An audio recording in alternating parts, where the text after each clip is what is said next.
Hi, everybody. Thanks for showing up to our latest episode of Solve for X. Today, my guest is James E. Brown Jr., who's the founder and chief encouragement officer of EncourageX.com. Now, EncourageX is a digital platform designed to help people stay positive, be resilient, and build happy relationships with their friends, family, and colleagues. Now, prior to his focus on encouragement as the nourishment for happy and healthy relationships, JB spent over 20 years working as a marketing and commercial leader for some of the world's most innovative companies. And we're talking, and I mean, these are big household names: Huh. Dow Chemical, Kraft Foods, General Electric, Hewlett Packard, and Royal Dutch Shell. Um, and because he also shares the name of R&B legend James Brown, many of his colleagues call him the hardest working man in whatever industry he has served. And so, welcome to the show. I was looking at your resume and I was seeing that your background in oil and gas. And once upon a time, a long time ago, I got my degree in petroleum engineering. I go, how does an oil and gas guy end up in the encouragement business? That's funny. What's the And story? How'd you get here? well, first of all, thanks for having me, Margarita. It's a pleasure to be here. I'm really excited about conversation today about a number of things. I would say that my road from a standpoint of products and services has been quite a circuitous route. There was really no particular interest in the product offerings. It was really more about marketing and trying to serve a marketplace with products and services that were valued. And I guess the best way to think about it for me is after 30 years of focus in B2B product markets with a small stint at Kraft focused on shake and bake and bullseye barbecue sauce, um, I decided that maybe it was time for me to actually pump the brakes a bit and start thinking about what I was really passionate about. Mhm. And when I went to Notre Dame for undergrad, part of my thought process was that I had considered the priesthood. Uh, but during my sophomore year, I realized I had other interests that weighed a little stronger than, than making that You full might time. have to become a Protestant instead to have the two compatible. Well, I guess I'll say the celibacy thing I wasn't completely down for, and decided that there were other ways to serve and help without making that sizable of a commitment. But I never lost that feeling of serving and helping people. And after 30 years in sales, marketing, and strategy, I realized the part that was typically the most challenging was for people to actually relate to one another in a way that was productive and positive, the ability to build strong personal relationships. It's always challenging. And if, as I've always told folks, it always takes at least two people to be involved. One person can make a relationship. Yeah. Unfortunate thing is that sometimes people's individual backgrounds don't make them great candidates for building Mhm. relationships that are happy, healthy, and resilient. And so my view was that there really weren't very many tools to help people to achieve that. And because I had experienced a lot of encouragement along the way outside of my own family, I decided to try to make that experience more available to people. If they actually had the right intentions, were good people, we would help them to translate that good intention into actions that were meaningful and appropriate, right? Yeah. To help encourage that relationship to be one that was positive. Yeah. It's interesting, coming across your platform and what you're doing, the conversation that we've been having internally is as we look at social media and as we look at the mediating technologies that come between people that, you know, help us interact with each other, especially in 2020 with COVID, we're all connecting through Zoom and Slack and so on. And a lot of organizations are working from home and in these remote distributed teams for the first time. And on the one hand, everyone's going like, yay, I don't have to dress up. And then they're going like, oh, wow, this is actually harder than I thought, in terms Exactly. of making connection. And certainly my co-founder, Mark Nelson, and I have been talking about the need to build connectedness, to rebuild connectedness, and how do we reweave the social fabric, Right. certainly in the United States, right? Because it's so polarized. So we've forgotten how to talk to each other. We've forgotten how to be compassionate and empathetic with each other. Right. And I and we can only do it digitally now because we all have to be socially distanced, right? We can't actually come physically together and kind of look each other in the eye and smell each other and kind of feel each other's vibes. So we have this, we can only do it through these screens and these devices. So how can we design the software to make it easier for us to be good to each other? And so that's what's so intriguing to me about what you're doing.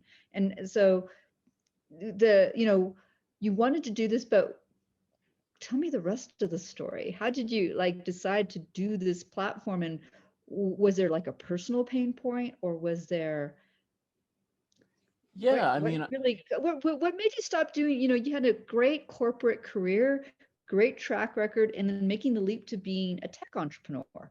And I would call you a peace tech entrepreneur, by the way. yeah, well, that's a badge I will wear from this point on very proudly. Thank you. I guess I'll go back a little bit and talk about the first time I really felt the power of encouragement. It was really kind of planted the seed in my mind that this was really truly a thing. I can remember I was living in Chicago. My dad came home one day and said, "We're moving to Springfield, Missouri." That was just kind of a not even an ultimatum. It was just, this is what we're doing. And Yeah. he said, "I'm gonna leave on Monday. I'll be back in 2 months. We'll load up. We'll drive down to Springfield, and you'll finish out the semester with a couple months left in 8th grade."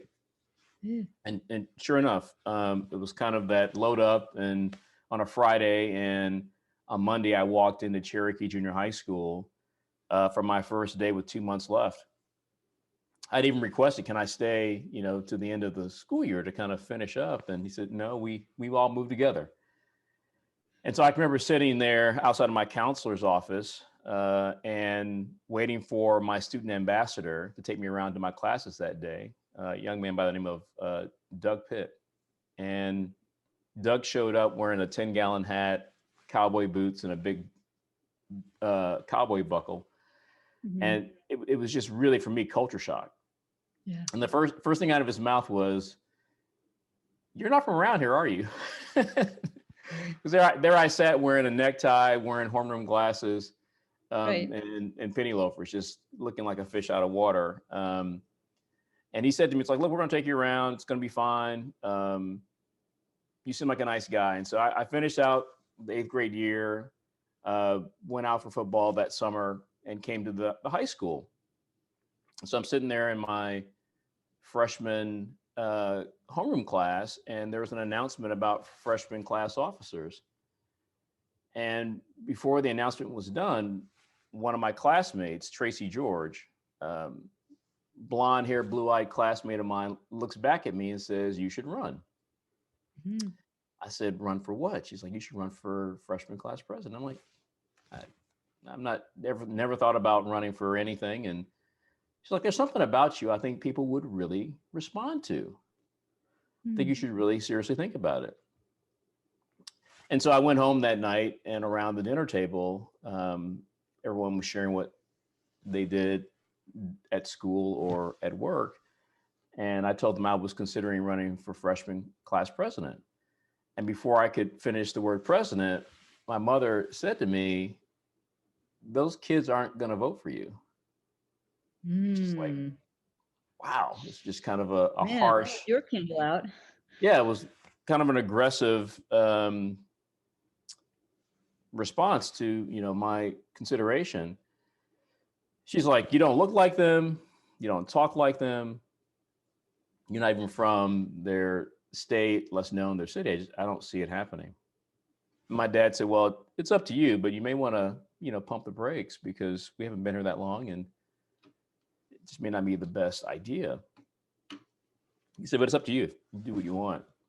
So I went Mm. back to school. I went back to school the next day, and Tracy George is waiting for me outside my class, the same classmate. She said, "Okay, JB, if we're gonna do this, it's we now. If we're gonna do this, we need to get your name in and start getting the petition going." And I said, I'm not sure if I'm going to do this. She's like, why not? You seem at the end of the day like you were considering it. I said, yeah, I talked to my parents and they had some hesitations. I gave her a little bit more of the details. And so we're both essentially 13 years old. And Mhm. Tracy's now vice chancellor at Vanderbilt University and dean of of one of the deans of the law school. So already at 13, she steps back and she goes, well, there's three things I want you to think about before you make your final decision. So totally lawyered at this moment. She said, number one, your mother's wrong.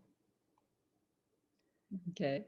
Number two, I'll be your campaign manager. And number three, you're going to win. Whoa. Margarita, for the first time in my life, I felt the full stop support of another human being deciding that they were willing to put some of their own social capital on the line for me. And that feeling just never left me. And here I am, 1,800 students, 4 African Americans. Yeah. I've only been there 5 months, and this blonde-haired, blue-eyed classmate who there's no romantic interest just decides that she sees something in me and decides Mhm. that she's going to do her part Yeah. to see in me what I didn't even see in myself yet.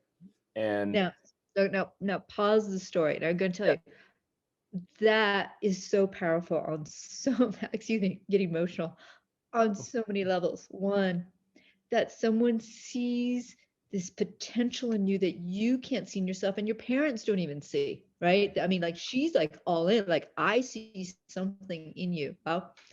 The other is that she's crossing so many boundaries when she's doing that. mm-hmm. White girl, black kid, it's like, Yep, back then it's like, whoa, I mean, it's one thing for a white girl to say that to a white boy, yeah, right? yeah, You can, but crossing racial boundaries, crossing all these things. Whoa. I mean, she's really putting herself out there for completely. you. And you Yeah. know, later on, I learned after visiting, with her family, both parents attended University of Michigan, both professors, um, Mhm. very much about education and empowering people.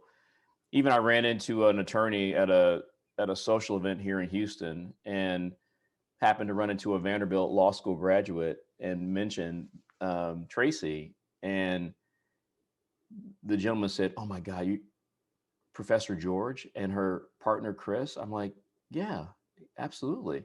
He's like, "You have no idea. They actually helped me to um, decide to go to law school, and without, so it's the same story continuing. Some people Yeah. are just natural.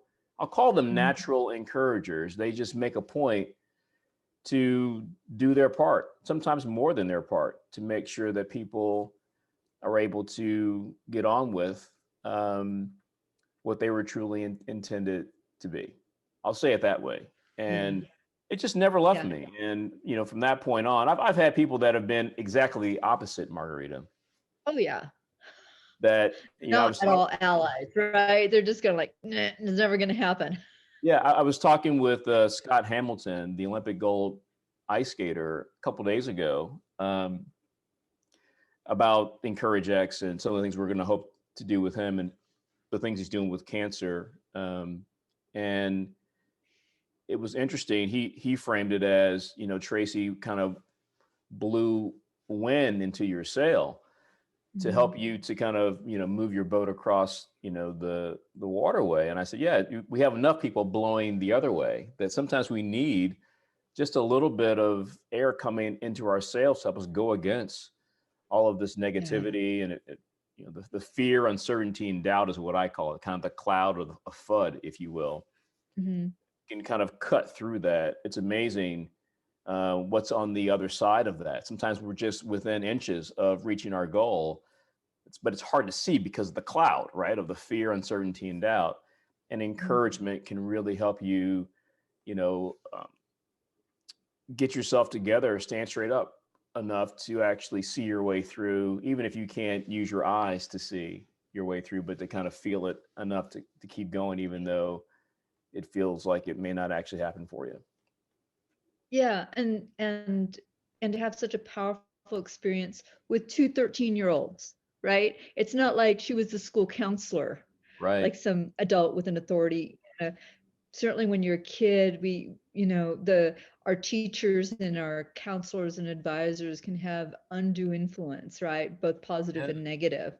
But that this I'm glad you peer brought. I'm glad you could brought. Yeah, exactly. I'm glad you brought that yeah. up. Sorry, I didn't mean to talk over you, but I'm glad you brought that up because I consciously think about kind of the triangle that we tend to find ourselves in, kind of the 3 points of influence typically. Um, one point of influence can be a spiritual religious leader, like your pastor, your priest, your reverend, can be that formal, well trained authority to help dialogue one to one with people to help them when they're going through things. The other part of the triangle is a medical professional or psychologist, a psychiatrist that's trained to help kind of walk through that. And the third point of that triangle are your friends, your family, and your colleagues. And we are the least prepared, but have the most surface time, Yeah. right? Right. Oh, that's a great point. Yeah. And so my thought is we're not trying to replace the other two parts of the pyramid, but we are trying to better prepare people that actually do care about you, have the best intentions. But if they haven't been through it or it's been a while since they've been through it, we all find ourselves saying some things that we regret because we haven't really been thinking about, well, what is the best thing that I can do right now to help build a happier, healthier relationship to empower and Mhm. encourage that person to be at their best. I mean, one of my favorite shows, I guess back in the 2000s, was Friends, and it's a great show. It's funny, but there are times when you don't want in your subconscious to say things that Ross said last night, on the Friends episode to your friend or to your wife because it may be funny, but Right. in 3 minutes, a lot of regret. In 3 weeks, you're like, why did I say that? And in 3 months, you're thinking that was not helpful, right? And if we Yeah. can just get ourselves and looking on that, I call it the three set of threes. What's the impact of Mhm. your action in 3 minutes, 3 months, 3 years? If you feel like it's a positive thing for the relationship in 3 years, you're probably okay. And if you can start Yeah. practicing that with your encouragement approach, it's amazing how it changes the things that actually come out of your mouth, right? Because it's the words, it's the Yeah. actions, it's all the love language stuff as well, but just the fundamentals of just stop trying to be funny all the time. It's just, unless it's self-deprecating humor, it's probably not helpful in the relationship. Right, right. A couple of years ago, I was attending Facebook. Arturo Bejar um, led a lot of their compassion research, which was Okay. very interesting, like in the early 2010s.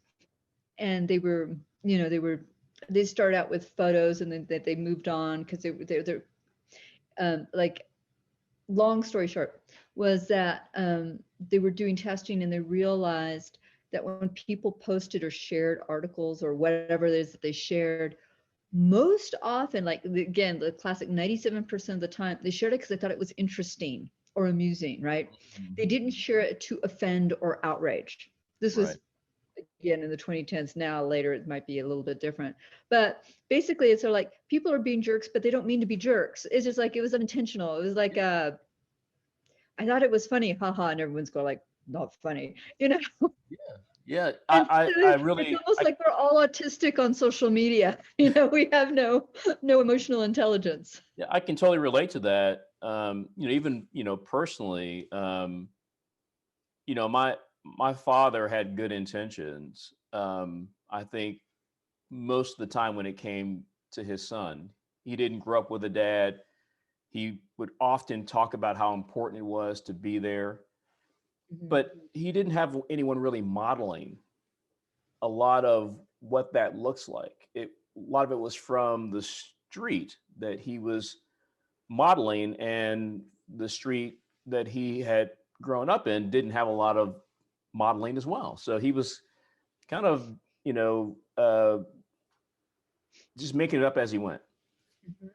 And he would times he would just, say things. I'm just thinking, man, I'm 6 years old, and I know that's not the right thing to say. Like to say, yeah, it's like, Yeah, it's like one of his common phrases was, if I wasn't doing something at the proficiency level that he, thought I could get to or should be at that point, he would say this phrase. He would say, "You're not worth a quarter." And I just, even at 6, was thinking, man, maybe as a SEC football coach, maybe, but probably still not. But a 6-year-old, that's a lot to process, right? And so, I understood the intention, and part of the problem I'm trying to solve, if I go all Stanford, Silicon Valley on you for a second, the yeah, problem I'm truly trying to solve is that if your intention is to be a better father, a better husband, a better coach, a better friend, we'll help you translate those good intentions into things that are meaningful and appropriate, because sometimes people just don't know.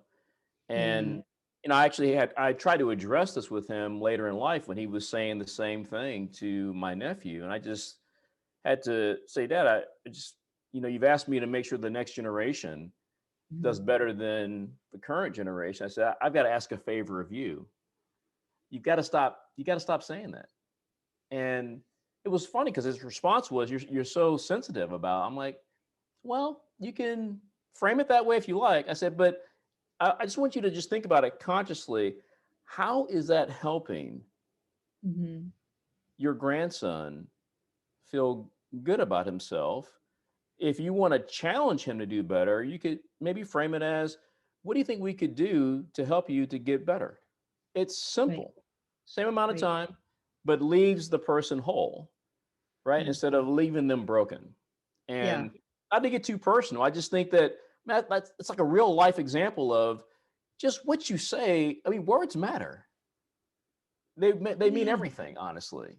And just with the current environment that we're seeing, and we don't do politics on the platform, but suffice it to say that the last 4 years has just been a constant stream of vitriol about personalities and people. And to me, I just think there's a better way. If you're trying to actually bring people together, there's so much more power in that versus divide and conquer. A divide and conquer can be ineffective, but it's a short term view, right?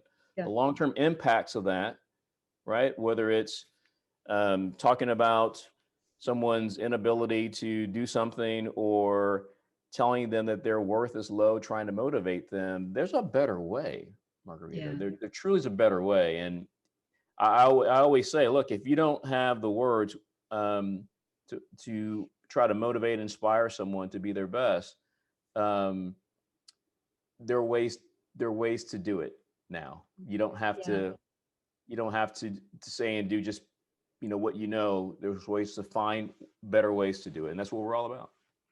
So to me, what pops into my mind is like you're providing emotional intelligence as a service, Mm. you know? And so like you kind of say like, okay, for those of you who don't know, here's some emotional training wheels. We're going to teach you, and you can mimic this, and this is what you can do behaviorally through these platforms to connect with other people, especially since we can't congregate in person. This Yeah, seems like a really ideal time for your platform.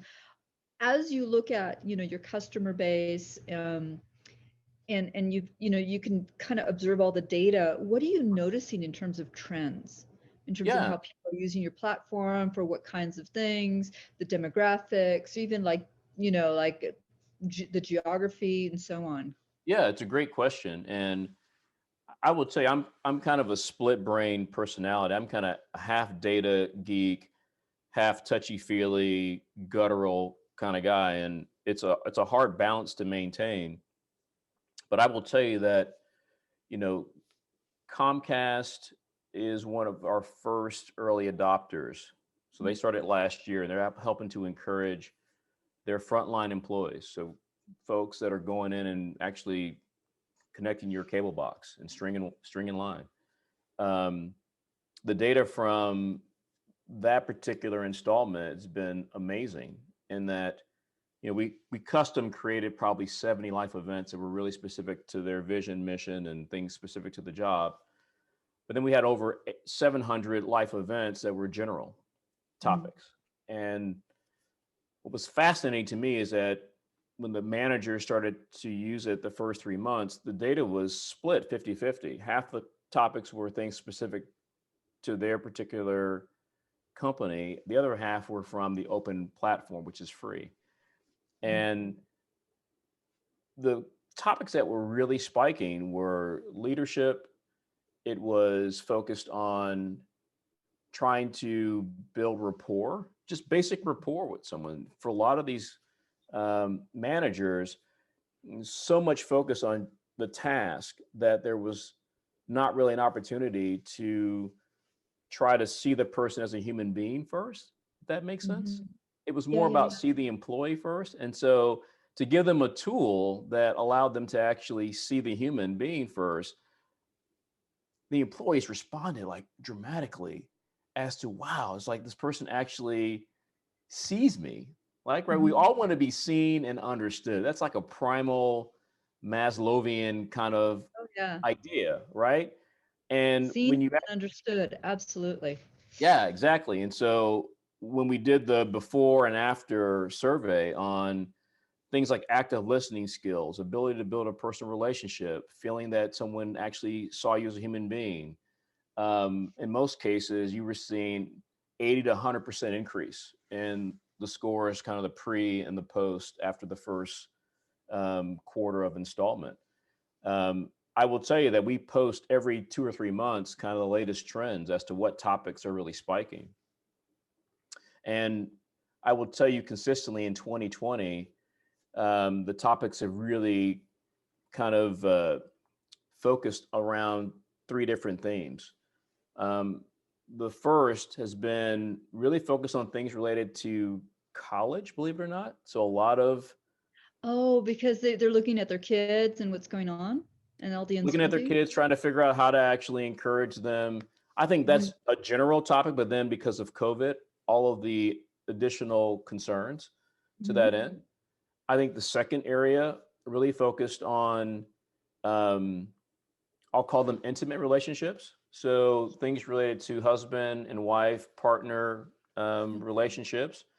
Um, One of the topics that really spiked was how to divorce proof your marriage. Oh, interesting. One Well, of our because you topics. got people living 24/7 on top of each other now, right? Yeah, and some of the anecdotal feedback that's come back has been really eye opening, even for my own relationship, to make sure that like I'm paying attention to these things. There's kind of a couple things that were funny. People said, "Look, I can deal with this person for a couple hours a day, but 10 hours a day is just a little bit too much. That's more than what I contracted for, right?" I think there's a country western song in there. So like, how can I miss you if you won't go away? Well played. I think the other part that really kind of spiked is, on our platform, you're able to schedule things in the future, weeks, months, even years in advance to remind you to do things, either things you upload on your own, or again, we've got thousands of recommendations based upon the relationship that you have with the person, Mhm. their likes and dislikes, and then the things they're going through. And the algorithm actually provides recommendations and words and phrases you can use, audio, video content, gifts and goodwill, and events and experiences, things you can do with that person or for that person. They may not cost anything, just good questions to ask during a conversation. Right, And right. and so the thing that really spiked was, a lot of folks will focus on kind of the hallmark holidays like Christmas, birthday, Mother's those things. Day. Yeah. And so again, we say that's a great start. But if you're really trying to express how much you care, the consistency part is, for some people, is everything on our platforms. We talk about being personal, authentic, and consistent, but the ability to schedule things every few days or every week or several weeks, people have found that doing something beyond just good morning and how you doing is now more than ever, absolutely critical. Hey, thank you for spending time with getting everyone situated with distance learning. Hey, thanks for making sure that the lunches were made. Now, and I'll be very specific about this. I think women have really, in general, have been shouldering, you know, 2 or 3x the responsibility Mhm. for trying to get things situated, especially if they happen to be mothers. It's not that men aren't involved, but there's just and I'll say it this way: 80% of the women at EncourageX are female. There's just a more natural, Yeah. I don't know, intonation, I think, for women, and I love them because of it, to help make sure that everyone is kind of okay. And so, Yeah. the third area is really, in addition to intimate relationships, it's just women in general. It's really spiking on trying to make sure that women in households, whether they're mothers, brothers, I mean, not brothers, but Yeah. sisters that are really, and caregivers, right? That Right. there's the strain, nurses in particular. So yeah, it's kind of what you would expect, but then you start looking at the topics that are coming up, and Mhm. it's really starting to drive home the importance of, we all need a little encouragement along the way, and along the way is the part that people sort of forget about. It's Yeah. sometimes 10 things over 10 weeks is a lot better than just one big grand gesture at the beginning or the end, right? So for Right. me, it's about showing that you care, but being intentional is the word that we love, right? Be really Mhm. intentional, kind of like Tracy was. She Yeah. decided that she was going to show that intention of, she could just let it go, right? Okay, fine, you don't want to do it. But her intention was, I'm going to try to help this person move, down the road a bit on what he sees in himself. And when we do that with, You um, froze. I'm gonna. Okay, can you say that again? Because you froze for a moment.